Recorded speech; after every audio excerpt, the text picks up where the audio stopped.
Amém. Bom, Amós capítulo 8, agora estamos diante da quarta visão do profeta Amós.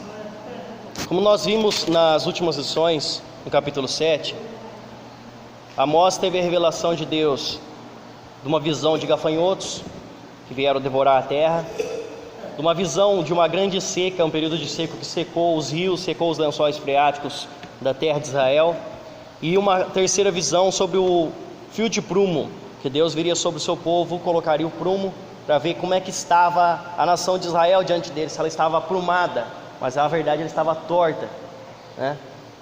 As três visões, duas, Deus não as cumpriu, ele simplesmente mostrou para ele, mas na terceira, Amós já viu que não tinha mais como ele pedir para Deus não realizar aquilo. A primeira ele fala: Senhor, tem misericórdia de Jacó, Jacó é pequeno, ele não subsistirá. Na segunda, ele pede para Deus: Senhor, Jacó não vai aguentar tamanha atrocidade sobre ele. E na terceira, ele já não fala mais nada para Deus, porque ele sabia que Deus precisava cumprir juízo sobre o povo de Israel. Agora nós estamos vendo a quarta visão de um cesto de figos. É interessante isso por quê? Porque a primeira visão, ele mostra uma nuvem de gafanhotos, então ele entende, ele fala: olha, veio um gafanhoto, devorou a terra. A segunda visão, ele mostra uma seca, então quando ele vê aquilo, ele fala: realmente vai secar, vai acabar a água, e o povo vai morrer de sede, vai morrer de fome, vai morrer de tudo, porque acabou a água, né? Os animais vão padecer. A terceira visão ele não consegue entender, e Deus dá a revelação para ele da terceira visão, Deus em cima de um muro com um fio de prumo na mão. A quarta visão é uma coisa muito simples, pode passar aí o slide.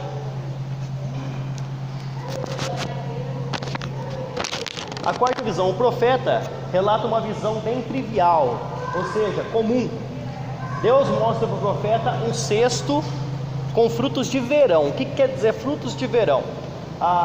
Os frutos de verão são frutos de fim da estação, ou seja, é a última colheita.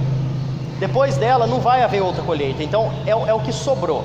O final do verão, sobrou aqueles frutos, e quando você pega essa última colheita, esses frutos de verão, eles estão inteiramente maduros. Então, eles estão maduros, todos eles estão prontos para serem consumidos. Está na hora de consumir.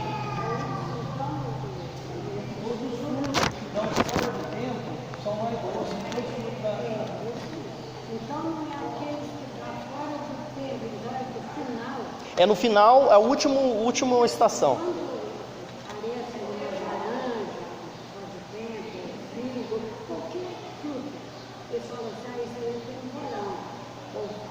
Então, esse que você está aí falando é o final do fruto que dá. No verão era o último fruto que daria. Então é um fruto de final de verão. E como é uma época quente, eles ficam maduros mais rápido. E eles assim que eles colheram, assim como o Amós estava vendo esse cesto de frutos, né, de figos, eles estavam prontos para serem consumidos. Ou seja, ou você consumia aquela hora, ou eles apodreciam, né? Era a hora de consumir aquilo, ele estava pronto, não dava para guardar, não dava para armazenar, tinha que ser comido, né? Então, os frutos de verão, eles estão inteiramente maduros e se não fosse consumido, ia se apodrecer rapidamente, tornando-se inaproveitáveis, certo? Então isso aqui, Deus mostrou para ele, fala: Amós, o que você está vendo? Aí ele olha e fala assim: mas até agora eu vi gafanhoto, eu vi uma seca, eu vi um prumo, ele me explicou o prumo, mas agora eu estou vendo um cesto de frutos de verão. Ele não entende aquilo. Aí Deus fala o que para ele? Versículo 2, ele perguntou: o que vês, Amós? E eu respondi: um cesto de frutos de verão. Então o Senhor me disse: chegou o fim para o meu povo de Israel, e jamais passarei por ele. O que quer dizer então o cesto de frutos de verão?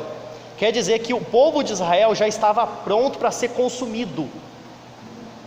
Ele fala: chegou o fim, ou seja, do mesmo jeito que aquele cesto chegou o fim para ele tinha que ser consumido, aquelas frutas tinham que ser consumidas, que era a hora de acabar. Chegou o fim também para o povo de Israel. Era a hora que Deus ia entrar com juízo contra o povo de Israel.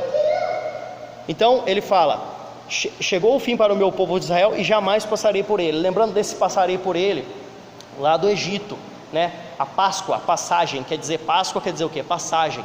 ia passar o anjo da morte, ia ferir todos os primogênitos dentro das casas que não estivessem com o sangue do cordeiro marcado nos umbrais das portas. Então Deus não ia mais passar por ele, ele ia parar, ele ia se deter, né? Ele ia se deter e ia consumir aquele povo, ia exercer juízo sobre aquele povo. Ele jamais ia passar reto pela transgressão do povo, não ia deixar para lá mais, né? Até aqui Deus estava aguardando, dando chance para o povo, falando para eles arrepender, trazendo os profetas, trazendo a palavra dele para o povo se arrepender, e o povo não mudava. O povo cometia os erros, o povo permanecia na idolatria, o povo continuava com aquela corrupção na justiça dos juízes, a opressão do rico sobre os pobres, e eles não mudavam. Então agora era a hora de Deus exercer o juízo, era a hora de consumir os frutos do verão, certo? Versículo 3, pode passar aí? Pode passar, eu já falei. Tá. Os versículos 3. Versículo 3. Mas os cânticos do templo naquele dia serão uivos, diz o Senhor Deus, multiplicar-se-ão os cadáveres em todos os lugares, serão lançados fora. Silêncio. Então, ele fala a primeira coisa aqui, os uivos. O horror que ia acontecer com aquela invasão assíria que estava para chegar era tão grande que em vez deles cantarem, deles louvarem, eles uivarão, né? Uivar de tristeza, clamar, gritar, berrar, de horror que aconteceria dentro mesmo do templo, porque eles seriam um dos lugares que Deus enviaria as tropas para destruir, porque Deus não suportava a idolatria que estava naquele tempo. Então o horror seria tão grande que no lugar onde estavam cantando, provavelmente em Betel, né, que de cânticos passariam para uivos. Deus já não tolerava mais toda aquela idolatria. Pode passar?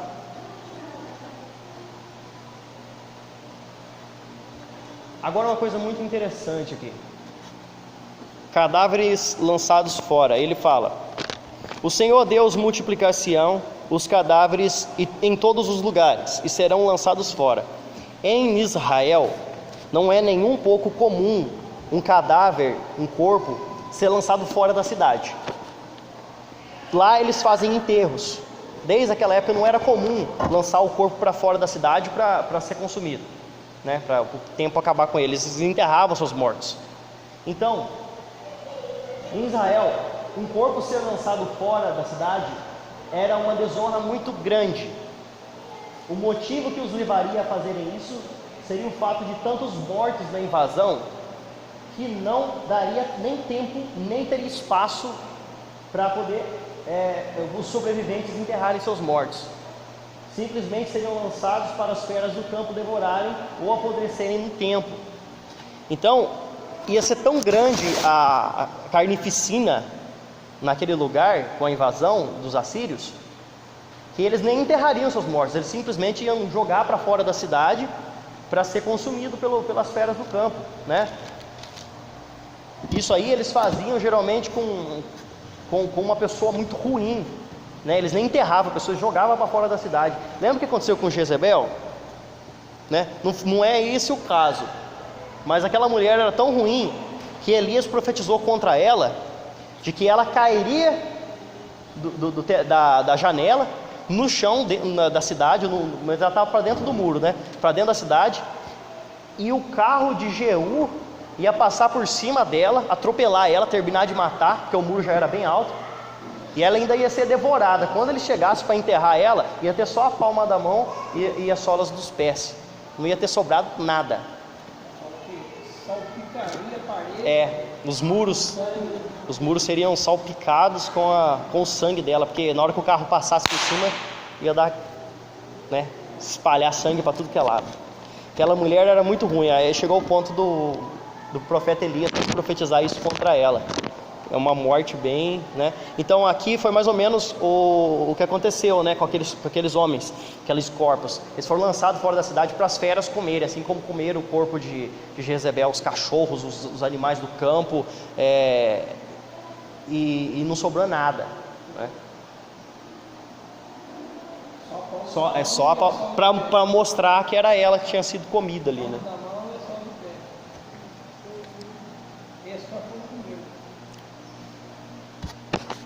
Então esse era o motivo, porque eles seriam jogados fora da cidade, porque não daria nem tempo para... A invasão ia ser tão terrível, ia ter tanta gente morta, que eles falaram, não vou enterrar isso tudo. Jogaram para fora da cidade, né? E Deus fala, silêncio. Porque Deus não ia mudar essa sentença. Agora, silêncio. Não quero ouvir mais louvores seus, não quero ouvir clamores seus, não vou mais passar pelo meu povo. Esse povo vai ser devastado, porque ele já não suportava mais aquilo que o povo estava fazendo. Eu imagino hoje como que a igreja está diante de Deus. Aqui Deus está falando contra o seu próprio povo, né? O povo que ele escolheu, por amor a Abraão manteve a promessa. Eles não deixaram de ser povo de Deus, mesmo depois de todas essas coisas, mas eles sofreram grandes consequências. Isso aqui é o povo que Deus escolheu e que Deus vai levar até ele no final. Agora, o que a igreja gentia é para Deus? A igreja gentia para Deus, ela é como ramos enxertados na oliveira verdadeira, né? O que quer dizer isso? Que Deus tirou o seu próprio povo de Jesus para ser salvo nessa primeira leva, vamos falar assim, quando Jesus voltar para buscar a igreja, e enxertou e colocou a vida dos gentios. E a igreja está o quê? Está brincando. A igreja está brincando de ser crente, né? Está levando tudo na brincadeira. O povo de Deus tem que ter um despertamento muito grande nessa época que nós estamos vivendo, porque assim como aconteceu essas coisas no passado, também vai acontecer no futuro, novamente, porque Deus precisa exercer o juízo, Ele precisa deixar as coisas certas, só que dessa vez, o juízo de Deus vai ser definitivo, não vai ter mais pecado depois que Ele exercer esse juízo, vai acabar, né? Pode passar? O versículo 4. Alguém abre para mim, é Apocalipse 3, 15 e 16. Quem abrir pode ler os dois versículos. Livro de Apocalipse 3, 15 e 16.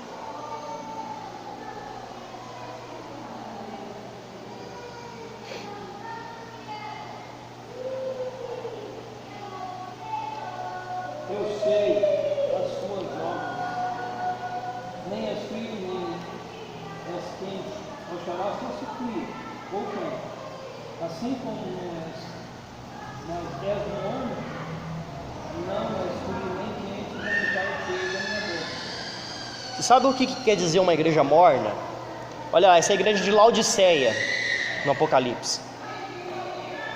Essa igreja de Laodiceia é uma igreja que não ganha nenhum elogio de Deus.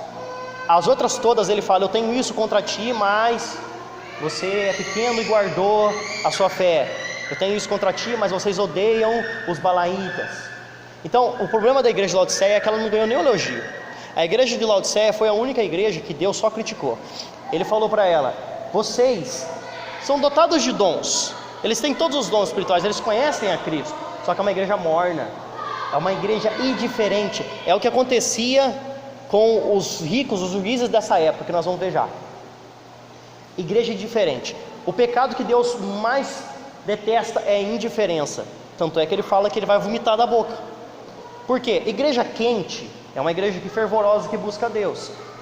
É um povo que busca Deus. O povo frio é aquele povo que não conhece Deus. É um povo que não busca Deus, não sabe quem é Deus. Agora o morno é aquele que conhece. É aquele que conhece, está dentro da igreja, se diz crente, mas não busca Deus, mas não ora, mas só reclama, não prega a palavra, não dá testemunho, bom testemunho, aliás. É um povo que precisa ou tomar uma decisão, ou você serve a Deus, ou você deixa de servir, porque morno Deus vomita da boca, ou seja, Deus rejeita. Exatamente.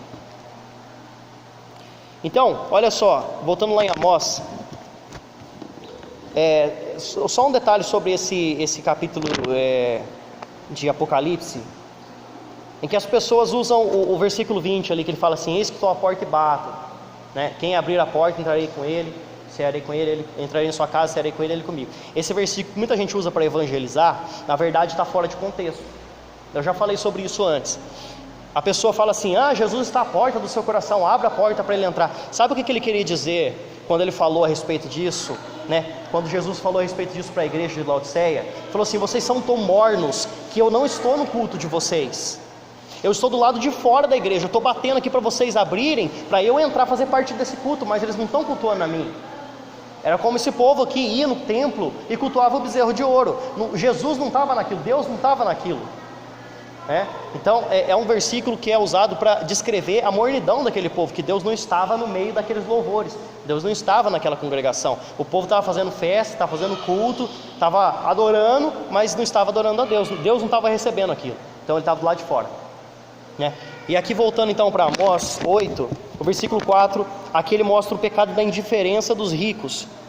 Ouvi isto, vós que tendes gana contra o necessitado e destruís os miseráveis da terra.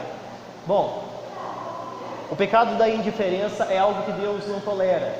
Os ricos tinham prazer em oprimir o pobre e destruir quem nada tinha. Enriqueciam explorando os pobres até acabarem com tudo o que tinham. Agora, como que eles faziam isso? Pode passar. Então o povo, os ricos, eles exploravam os pobres de toda forma possível. Não, avança. Não volta não. Para baixo. Aí. Não, para baixo. Aperta para baixo. Para baixo. Aí. Olha só que interessante. Naquela época, assim como hoje, tinham os comerciantes corruptos, comerciantes sem vergonha. Olha só o que estava acontecendo aqui. Vamos imaginar que isso aqui é um diálogo, tá? Eu vou ler ele. Imaginem aqui comerciantes conversando. Ele fala: quando acabará a festa da lua nova para vendermos os cereais? Então, uma coisa comum de quem é comerciante, trabalhar todo dia, né, ter o seu comércio, trabalhar todo dia, aquela vontade de vender, né, que o cara tem. Eu preciso vender meu produto. Então, quando vai acabar essa festa? Não acaba nunca. A festa da lua nova era uma das festas anuais de Israel, que eles iam ao templo e lá eles ofereciam os seus cereais, ofereciam a sua renda, né, davam ofertas a Deus e cultuavam a Deus ali por uma semana mais ou menos. Então eram festas longas.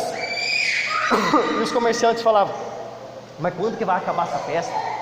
Para a gente voltar. Quando acabará a festa da lua nova para vender nossos cereais? E os sábados, porque no sábado ninguém podia fazer comércio.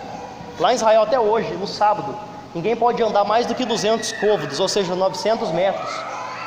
O povo de Israel, se ele mora num hotel, se ele está hospedado no hotel, ele não aperta nenhum botão do elevador.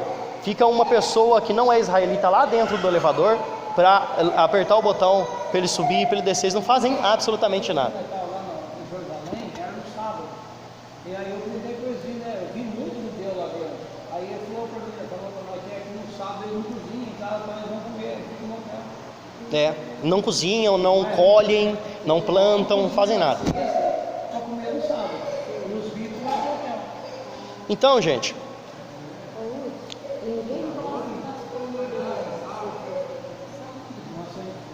não, e aqui, aliás, falando das coisas demoradas, né?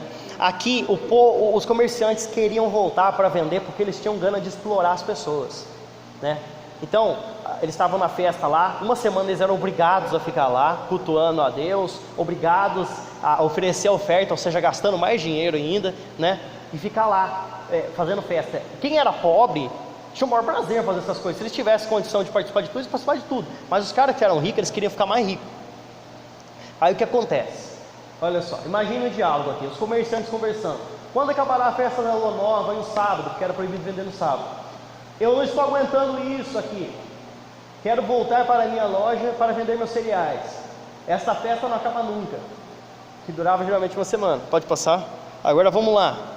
Qual que é o problema? Então, até certo ponto, a gente entende que o comerciante ele depende do comércio dele para ele poder viver, né? Então, se ele vender, ele ganha; se ele não vender, ele fica sem, né? Ele está só empatado ali com os produtos dele. O problema não era vender, o problema não era que tá demorando muito a festa, ele precisa do dinheiro, ele tem que voltar dele para ele ganhar dinheiro novamente. Não era esse o problema. O problema é que eles queriam fazer aquilo de forma ilícita. Então vamos ver que jeito que eles faziam isso. No versículo 5 mesmo ele já começa, né? Olha só, um negócio fraudulento. Queriam sair da festa para voltarem para seus negócios desonestos, diminuindo o efa. O efa, olha só, vamos lá no versículo 5. E o sábado para abrirmos os celeiros nossos de trigo, diminuindo o efa. O efa era uma medida de unidade de litro usada para poder fazer essas transações comerciais. Era uma medida. Então, imagina um jarro, né, de tamanho padrão. A medida nela no nosso tempo atual seria de 17,62 litros. Então, 17 litros e meio, né? E o que eles faziam? Eles, em vez de vender o efa ou comprar o efa do o comerciante, eles faziam um efa que não era bem um efa. Então, em vez de ser 17,62 litros, eles davam uma diminuidinha no jarro. Fazia lá uns 17, 16 litros. Por quê? Porque ele ganhava um pouquinho naquilo ali, né? Tem comércio que é assim, ele não vende o produto inteiro para você, ele tira um pouquinho do produto ali e vende menos um pouco, né? Às vezes a pessoa nem percebe, porque que meio quilo a menos, o que faz diferença em 17 quilos, né? Então, o cara tira um pouquinho, você nem percebe, já estava roubando ali. Então ele fala diminuindo o efa e aumentando o ciclo. O valor, o ciclo era a moeda, né? Era a moeda usada no templo, era a moeda usada por Israel. Então, eles aumentavam o valor e diminuía o produto. Eles vendiam o produto com menos e aumentavam o valor para compra. Eles ganhavam fraudando o produto e ganhavam aumentando o valor. Não, nem um pouquinho. Hoje não rouba no peso, mas rouba no preço. Você vai no mercado hoje, é um preço, amanhã é outro, não subiu nada, o produto é o mesmo, o produto já está lá na prateleira. Mas vai lá para você ver. Cada dia que você vai, se passar uma semana, o detergente, esses dias atrás estava 1,20 e poucos, né, centavos. Hoje eu fui no mercado, estava no ponto do carro 1,47, né? Lá no IP está 1,67. Então eles aumentam 30 centavos, 20 centavos, eles aumentam 5 centavos por vez, você nem percebe. Quando você percebe, já aumentou 20 centavos por vez. E o versículo 5 ainda, mais uma coisa que eles faziam nas vendas: e procedendo dolosamente, ou seja, enganosamente, né, com balanças enganadoras. Balanças que o contrapeso era mais mais leve do que o produto. Ou seja, você tem um contrapeso equilibrado, né? Eles colocam lá, se você compra você tem um produto lá, eu estou vendendo a farinha para você, né? Você coloca a balança lá, como você não sabe o peso que está, você tem que colocar na balança e colocar um contrapeso do lado para poder equilibrar, né? Então, se o pezinho dele lá media 1 quilo, ele, na verdade, aquele pezinho não estava bem 1 quilo, ele estava dando uns 900, 800, aí ele colocava lá, você tinha que colocar mais do seu produto para poder vender para o comerciante, para poder dar aquilo. Então ele ganhava em cima, ele ganhava em 3 vezes: ganhava no ciclo, ganhava na balança enganadora e ganhava na medida errada do efa dele. Então eles eram os corruptos terríveis, aqueles comerciantes, eles eram enganadores. E mais coisas aconteciam ainda, olha só, vamos continuar, passa aí. Comprar o pobre. Deixa eu entrar num outro detalhe aqui, antes de falar isso. Não, realmente é aqui mesmo. No versículo 6: para comprarmos o pobre por dinheiro e o necessitado por um par de sandálias, e vendermos o refúgio do trigo. Olha lá, eu vou falar primeiro do refúgio do trigo, né? Antes de entrar na questão do pobre. O refúgio do trigo, o que acontecia? Enquanto ele estava medindo o efa lá, né, colocando dentro do jarrinho lá a farinha que eles estavam vendendo, né, o trigo que eles estavam vendendo, enquanto eles estavam fazendo isso aí, caía um pouco no chão, porque é normal, eles estavam pegando uma peneira, né, peneira lá para poder tirar as coisas que não prestam, né, tirar a palha, soprar, né, e dar só o produto para a pessoa, né. O que acontecia? Caía um pouco no chão. Como o comerciante não queria perder nada, Saiu o cliente, ele pegava a vassourinha, ia lá e varria, juntava no montinho, pegava uma pazinha e colocava numa saca. Lá. Tudo bem. Quando chegava a noite, ele ensacava aquilo ali e voltava junto com os produtos que ele ia vender. Isso aí é o refúgio. Em vez de ele jogar fora o produto, ele guardava para ser vendido como trigo, o refúgio do trigo. Então quando ele tirava aquilo ali do chão, vinha com sujeira, vinha com pó, com fuligem, né? Vinha com um monte de porcariada. E ele colocava dentro do saco, dava aquela misturada lá no trigo e vendia junto. É por isso que ele fala, vender o refúgio do trigo. Não tinha vigilância sanitária na época, com certeza. Não tinha.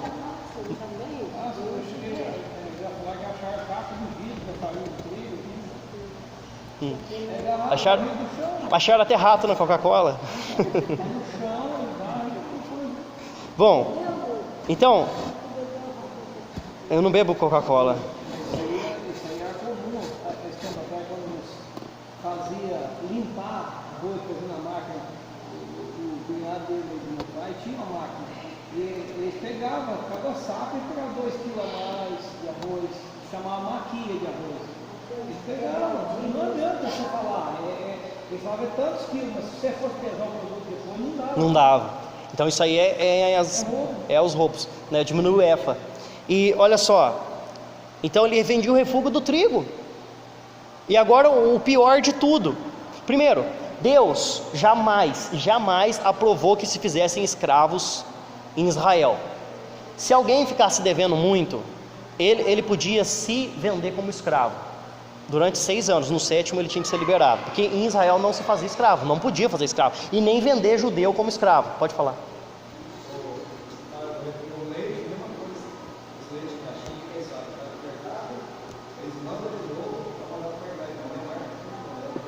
O negócio já estragou, já eles estão vendendo.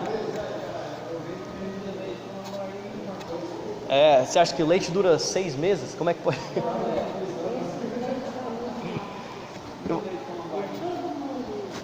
Bom, então no versículo 6: para comprarmos o pobre por dinheiro e o necessitado por um par de sandálias. Olha que coisa terrível que estavam fazendo. Os comerciantes, eles faziam os pobres ficar tão endividados que eles vendiam os fiados para eles lá, ia marcando a cadernetinha. E o pobre não conseguia pagar. Ele precisava comer, mas não conseguia pagar. E ele ia endividando de uma tal forma que o rico lá, o comerciante, chegava nele e falava assim: ó, não dá mais para vender para você. E aí, como é que você vai pagar a sua dívida?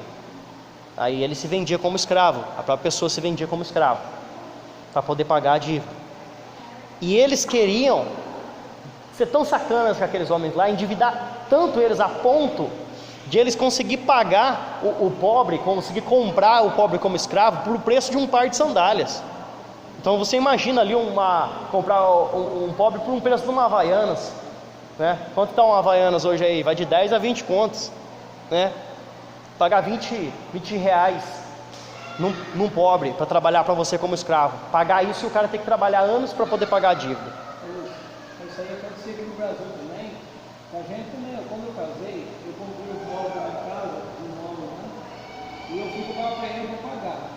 Eu deixava metade do salário, já lembro desse legal, eu deixava metade do salário e a outra metade para ir para minha casa. Aí o que eu queria fazer? Eu queria vender um arroz de terceiro para mim, para pagar ainda aquela parte que eu tinha que receber dele. Eu não quis comprar, eles compraram comigo. Se eu era arrogante, ignorante, que ele comia aquele arroz, eu não podia comer arroz de terra seca, aquele arroz duro. Eu falei, eu não quero esse arroz, eu vou comprar no mercado, eu pago o meu salário. Não, mas eu não vou pagar hoje, eu vou pagar isso aqui. Aí, e foi indo num ponto que ele queria me vender café, feijão, arroz, queria me vender tudo que ele tinha na fazenda dele, para pagar menos para mim, eu vendi o preço do mercado. Eu não comprei, ele foi aumentando o serviço, não queria aumentar o dinheiro. Aí o que eu fiz? Eu fui sentindo escravo do homem. Aí eu fui lá em Porto Alegre, no dia com a minha irmã, que tinha saído da firma, né? Ela tinha dinheiro, eu vim emprestar aqui lá. Falei para ele assim, eu não vou tomar mais com você, eu vou parar agora. Eu falei assim, quando você vai parar, rapaz? Enquanto você quer, nada que dá para mim. Eu peguei esse dinheiro, eu falei, quanto eu te devo? Tanto, eu peguei o dinheiro para ele. Ele falou assim, mas eu não sou arrumando dinheiro. Eu falei, isso não me interessa para você arrumando dinheiro. Me interessa quando pagar a dívida, não deu nem nada para você. Paguei ele e mudei de queria arrumar uma casa para mim 2 vezes mais cara do que a casa do papai. Ele queria te manter como escravo, né? Então, eu não falei para você que ele tinha um outro lá que ele dava dinheiro para o cara comprar pinga, para o cara beber, aí depois ele ficava bêbado, cuidava, ele põe na cadeia, depois ele ia lá, tirava o Pra escravizar o cara. fazia ele tomar a pressão no dia para pagar a dívida da cadeia. Ele era advogado. É assim que ele fazia. É igualzinho aconteceu aqui nessa época, né? Então, aí agora nós vamos ver vamos ter uma visão apocalíptica, um termo de linguagem apocalíptico. A glória de Jacó, versículo 7. Apesar de fazer referências à aliança, olha lá no versículo 7. Jurou o Senhor pela glória de Jacó: eu não me esquecerei de todas as suas obras para sempre. Então, apesar de ele estar falando a glória de Jacó, fazendo referência à aliança, que era o povo de Israel, né? A glória de Jacó, na verdade, Deus estava falando por si mesmo. Lembra quando Deus falou, eu juro, jurou Deus por si mesmo? Então, porque Deus jura por si mesmo, porque não tem ninguém maior do que Ele. Quando você jura alguma coisa para alguém, você tem que colocar alguém superior a você, né? E no caso, como Deus não tem ninguém superior a Ele, Ele jura por si mesmo. Então Ele fala, jurou o Senhor pela glória de Jacó, ou seja, jurou o Senhor por si mesmo, porque Ele é a glória de Jacó, né? Eu não me esquecerei de todas as suas o quê? Obras, iniquidades. As obras do povo eram horríveis, eram obras terríveis, como nós estamos vendo aqui. Então ele jamais vai esquecer daquele pecado daquele povo. Jamais esquecerei das suas obras. Me perdi aqui, cadê? Para sempre. Jamais esquecerei das suas obras para sempre. Agora começa, pode passar. Agora começa a linguagem apocalíptica. A mesma linguagem que ele usa aqui é parecida com a linguagem que Jesus usa para descrever o julgamento vindouro. Pode passar? Vamos lá. Versículo 8. Por causa disto, não estremecerá a terra, e não se enlutará todo aquele que habita nela. Certamente levantar-se-á toda como o Nilo, será agitada e abaixará como o rio do Egito. Ele está descrevendo aqui um tremor de terra, um terremoto, né? Que aconteceria, comparando com uma enchente. Então no rio Nilo, lá no Egito, acontecia várias enchentes. Subia, como ele fala aqui, ó, será agitada e abaixará como o rio do Egito. Então ela subia e abaixava, né? E dava enchente, devastava tudo, depois voltava e acontecia de novo. Então o tremor de terra é assim, né? A terra levanta, abaixa, né? Como vocês sabem já. Então ele compara esse tremor com a enchente que aconteceria no Egito, como eles já conheciam. E ele fala mais uma coisa importante aqui: e não se enlutará todo aquele que habita nela. Por quê? Porque nessas enchentes tinha muita morte de animais, de pessoas. As enchentes eram tão fortes, tão terríveis, que devastava todas as casas que tinham em volta do rio ali, né, as pessoas que moravam perto do rio, devastava tudo ali, e tinha muitas mortes. Então ele compara a uma das coisas que aconteceria nessa invasão, né, com um rio, mostrando que seria parecido com aquilo. Pode passar. Agora, no versículo 9, ele fala: sucederá que naquele dia, diz o Senhor Deus, farei que o sol se ponha ao meio-dia. Mas que negócio é esse de sol se pôr ao meio-dia? O que é isso? Lá na Ásia Menor, em 763 a.C., houve um eclipse total, um eclipse solar. Então no meio-dia o sol escondeu e ficou tudo escuro, né? E esse eclipse solar, ele é passageiro, como a gente sabe, né? Ele passa e acaba, né? Rapidinho. Então ele compara aqui que naquele dia ele fala: o Senhor Deus farei que se ponha o sol no meio-dia, entenebrecerei a terra em dia claro. Então ele compara com esse eclipse solar, né? Ele usa esse fator do eclipse solar para poder descrever o que aconteceria com aquele povo. Não é que isso aconteceria literalmente, é uma linguagem apocalíptica, é sentido figurado, né? Vai ser tão terrível aquele dia que ao meio-dia, durante o dia acontecer aquela invasão, vai escurecer tudo, ou seja, vai ficar feia a coisa para vocês, vai ficar escura a coisa para vocês, né? A coisa está preta. Já viu a gravação? Então é exatamente isso. Ele compara, ele faz uma comparação, né? E no versículo 10, alguém abre para mim lá em Jonas 3, 6 e 7.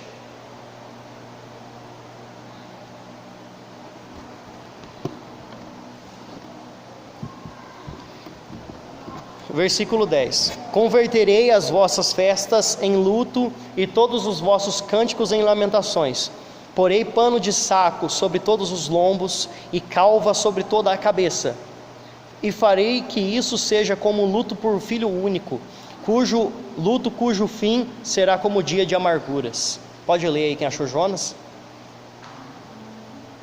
Fez uma proclamação que se divulgou em Nínive, por mandado do rei de seus grandes, dizendo: nem homem, nem animal, nem bois, nem ovelha, nem prove coisa alguma, nem se lhes dê pasto, nem beba água, mas o homem e os animais estarão cobertos de saco, clamarão fortemente a Deus e se converterão a cada um dos seus caminhos e da violência que há em suas mãos. Nós já estudamos o livro de Jonas da última vez, né? O que aconteceu ali? Jonas apregou a condenação de Deus, juízo sobre o povo.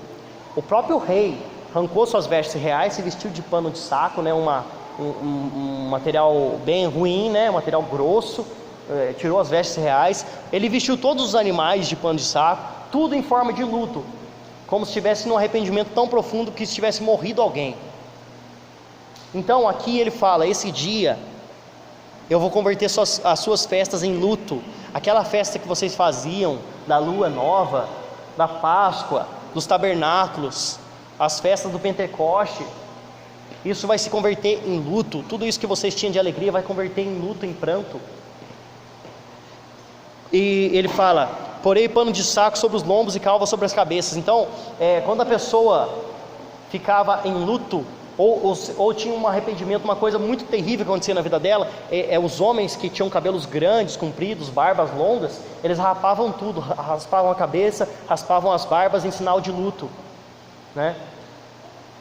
E vestiam de pano de saco, arrancavam suas roupas, deitavam na cinza, em sinal de total amargura. É o que aquele povo experimentaria com essa desobediência.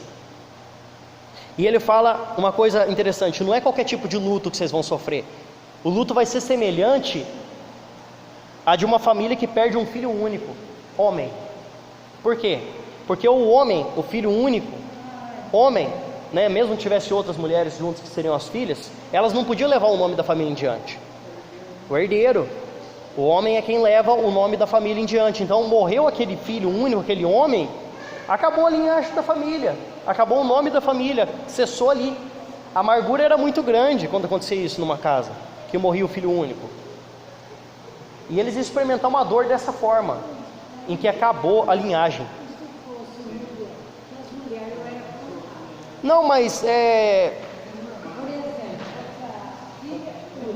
então, mas aí enquanto eles tinham filha mulher, eles tentavam ter um homem para poder levar o nome diante da família, né?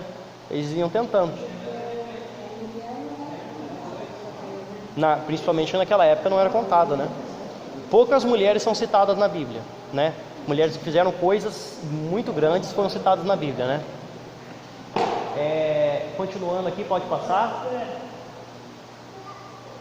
Dos versículos 11 ao 14, ele encerra falando da fome da palavra.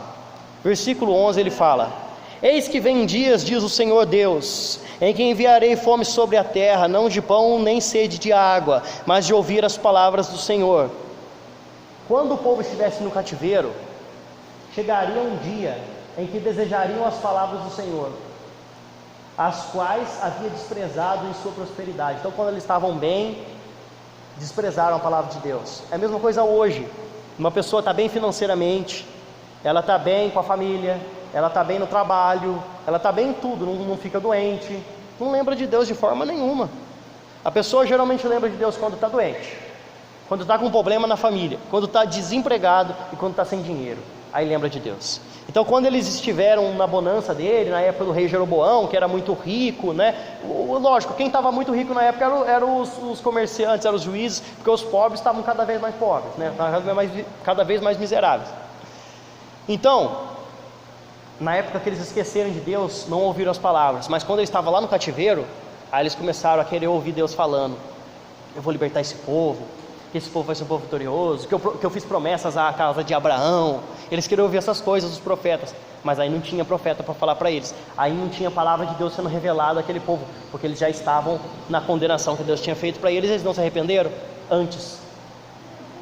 Então, e mesmo buscando por todos os lados, versículo 12: andarão de mar a mar, de norte até oriente, correrão por toda parte procurando a palavra do Senhor e não a acharão. Deus não ia se revelar àquele povo mais. É por isso que ele fala: eu não mais passarei por esse povo, eu não vou falar mais com esse povo.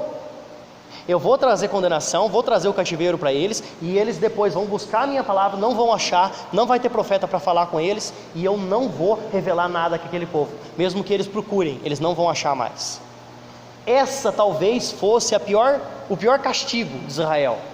Porque se Deus enviasse uma fome sobre a terra, seria uma coisa: passaria o período de fome, eles se arrependeriam, e Deus voltava a falar com aquele povo, voltava a trazer as bonanças para aquele povo. E Deus tendo ligação com o seu povo, o povo vai bem. Deus não deixa o povo desamparado. Agora imagina você sem Deus. Deus te trazer um castigo que corrigiva a sua vida é uma coisa, como ele ia corrigir aquele povo. Trazer o cativeiro, tudo bem, mas Deus não ia falar mais com aquele povo. Deus ia trazer uma condenação pior, ou seja, ele não ia mais conversar com aquele povo, não ia trazer mais palavras de bênção para aquele povo, ia ficar em silêncio. Esse era o pior castigo que o povo enfrentaria. Pode passar? E esse tempo Deus ficou 400 anos sem falar com eles, Zacarias. Que coisa terrível, coisa triste. Pensa bem, eu tenho 60 anos, um quarto do tempo inteirinho desse período aí, eu só tenho um quarto aí na minha vida. Não, você tem um oitavo. Então, a minha vida inteira, 50 anos é quarto, né? 50 anos. É 400 anos. 400 anos. É um oitavo. Um oitavo, a minha vida inteira. E Deus passou mais 7 oitavos desse ainda para depois falar com Sim, Já pensou que coisa... Silêncio de Deus total, né? É a mesma coisa que as pessoas vão experimentar na época da tribulação, na época da grande tribulação, a mesma coisa. O povo vai ficar querendo buscar a Deus, quem conhecia e quem ouviu falar, mas não vai encontrar. É muito pior. E nem a morte eles vão conseguir. Mas voltando aqui ao assunto, no versículo 13: naquele dia as virgens formosas e os jovens desmaiarão de sede. E os que agora juram pelo ídolo de Samaria dizem: como é certo viver o teu Deus, ó Dan, e como é certo viver o teu culto de Berseba, estes mesmos cairão e não se levantarão mais. Então essas virgens, esses jovens, pareciam pessoas tão inocentes, né? Pessoas que não causavam mal a ninguém, mas eles iam lá buscar a idolatria nos templos de Dan e de Berseba, né? Onde ficava lá Gilgal, no templo de Gilgal, na terra de Dan, onde ficava o templo lá em Berseba. Então eles iam buscar a idolatria naqueles lugares, e fala: esses jovens, que parecem ser tão inofensivos, esses vão cair, não vão se levantar mais, porque eles buscam a idolatria, eles não me buscam. Então tinha esses 3 templos, né? O templo de Berseba, o templo de Gilgal e o templo de Betel, né? Esses 2 outros templos que o povo buscava, fala desses jovens aqui, né? O ídolo de Samaria. Então, gente, essa aqui é a quarta visão, capítulo 8. Capítulo 9 também nós vamos ver mais uma visão de Deus para Amós, do Senhor como juiz. E aí vai encerrar o capítulo, vai encerrar o livro de Amós, certo? Então o que a gente tira de conclusão para a igreja de hoje, disso que nós estudamos? Primeiro, que Deus dá a revelação para o seu povo antes de fazer qualquer coisa contra o seu povo ou a favor do seu povo. Deus mostra, e Deus mostra o que está errado, mas o povo tem que abrir o olho para ver, né? Tem que pedir iluminação de Deus, não continuar no pecado, perseverar no mesmo erro. Eles estavam fazendo coisas erradas, sabiam o que estavam fazendo e continuavam fazendo. Eles queriam mesmo sair do culto lá das festas, que durava uma semana, que era para ser uma alegria, fazia poucas vezes no ano. Eles queriam sair de lá para ir para suas lojas, para vender coisas fraudulentas, para diminuir o EFA, para aumentar o peso do ciclo, para usar balança enganosa, né? compravam o próprio povo como escravo, não era para fazer isso, né? Continuavam, perseveravam na idolatria. Então Deus aguentou. Uma coisa que a gente tira para a nossa vida: a paciência de Deus tem limite. A palavra de Deus fala que as misericórdias do Senhor se estendem do céu até a terra, né? Do céu até a terra. Mas então, se é do céu até a terra, tem limite, não passa disso. Deus tem um limite para exercer misericórdia. Deus tem um limite para ter paciência com o seu povo. E o povo tem que entender que, se continuar no erro, uma hora o limite acaba, né? Então fica essa palavra para a igreja. Que Deus abençoe a cada um nessa manhã. Ótimo domingo para todos.